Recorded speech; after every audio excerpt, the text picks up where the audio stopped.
आशीर्वाद देंगे।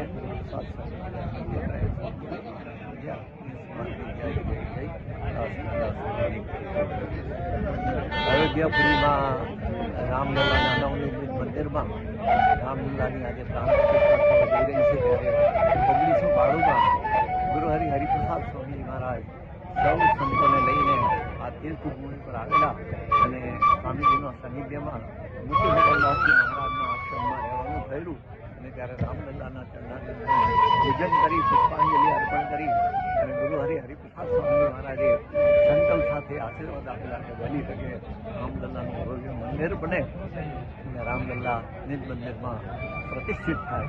આજે એ સંકલ્પ સાકારિત થતો જોઈ અને હૈયું હરખે છે, આનંદ થાય છે। આજના અદ્ભુત દિવસે તમામ સ્વામિનારાયણ પરંપરાના સંતો એક સાથે અહીંયા આવ્યા છે અને તમામ પરંપરાના સંતો એક રૂચિ એક દિલથી એકબીજાના અહીંયા ઓતપ્રોત થઈ અને એક અદ્ભુત આનંદનું દર્શન થાય છે। એવો આજનો આ 22 જાન્યુઆરી 2024નો મંગલકારી શુભ દિવસ છે। જય સ્વામિનારાયણ।